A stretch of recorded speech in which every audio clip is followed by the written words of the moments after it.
आज हम आपको बताते हैं कि शिक्षा स्वराज में क्लासेस कैसे होती हैं। हमारे यहाँ ज़्यादातर सेशंस, एक्टिविटीज़ या क्लासेस आउटडोर में होती हैं।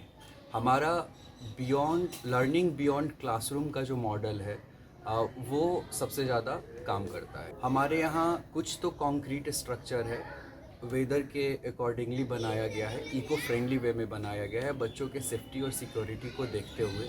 लेकिन हमारे ज़्यादातर जो एक्टिविटी या क्लासेस होते हैं वो आउटडोर में होते हैं, ओपन स्काई में, ट्रीज़ के नीचे या हट के नीचे सिखाया जाता है। हमारा मानना है कि ओपन में बच्चे ज़्यादा से ज़्यादा नेचर के साथ रिकनेक्ट कर पाते हैं और टीचर और स्टूडेंट दोनों के पास बहुत ज़्यादा रिसोर्सेज हो पाता है अपने पेडागोगी को और डेवलप करने का। टीचिंग और लर्निंग दोनों यदि आउटसाइड वॉल हो तो बच्चे और टीचर दोनों ज़्यादा से ज़्यादा नेचर के साथ रिकनेक्ट कर पाते। और स्टूडेंट्स में हमने देखा है कि बहुत ज़्यादा self development, inner growth, discipline और क्रिएटिविटी बेहतरीन तरीके से बाहर निकल कर आती है।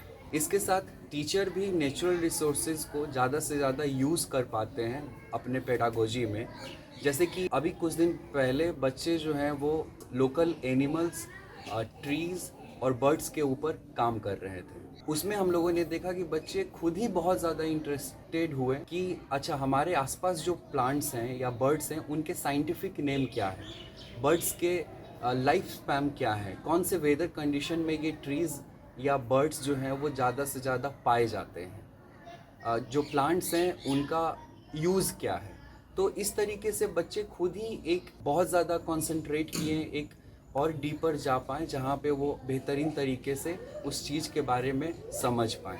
और नेचर में ये भी देखा जाता है कि सारे जो बच्चे होते हैं पेस में सीख पाते हैं। वो किसी के लिए फास्ट नहीं होता या किसी के लिए स्लो नहीं होता, एक सबके लिए बराबर होता है जहाँ पे वो अपने यूनिकनेस को रीडिस्कवर कर पाते हैं, वो अपनी चीज़ों को समझ पाते हैं। एक सब में इनर ग्रोथ को देखा जा सकता है। वैसे ही मैथमेटिक्स के सेशन में हमने देखा कि जब बच्चे मेज़रमेंट, डिस्टेंस, लेंथ और ब्रेथ सीख रहे थे तो उन्होंने हट का निर्माण किया और हट के निर्माण में उन्होंने अपने ये जो मैथमेटिकल ये कॉन्सेप्ट्स जो थे इनको वो समझने में बहुत ज़्यादा आसानी हुई, जहाँ पे वो लेंथ को, ब्रेथ को और डिस्टेंस को मेज़र करके अपने हाथों के थ्रू करके उन्होंने सीखा।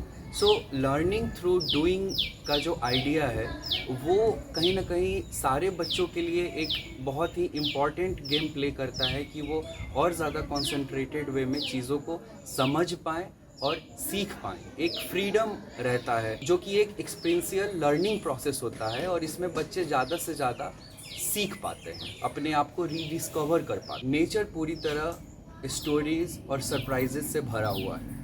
टीचिंग के लिए भी बहुत सारे रिसोर्सेज मिल पाते हैं और हम अपने पेडागोगिकल जो टूल्स हैं उसको भी ज़्यादा से ज़्यादा डेवलप कर पाते हैं। साथ में स्टूडेंट्स जो हैं वो अपनी यूनिकनेस को रीडिस्कवर कर पाते हैं, नेचर के साथ रिकनेक्ट कर पाते हैं, जिसमें वो ऑब्ज़र्व करते हैं, एनालाइज करते हैं। सो मेरा मानना ये है कि दुनिया का सारे क्लासरूम जो हो वो आउटसाइड में हो, जहाँ पे बच्चों को नेचर के साथ रिकनेक्ट करके अपनी यूनिकनेस को डेवलप करने का मौका मिले, अपने पेस को समझने का मौका मिले और साथ में उनका बहुत अच्छे से इनर ग्रोथ हो पाए।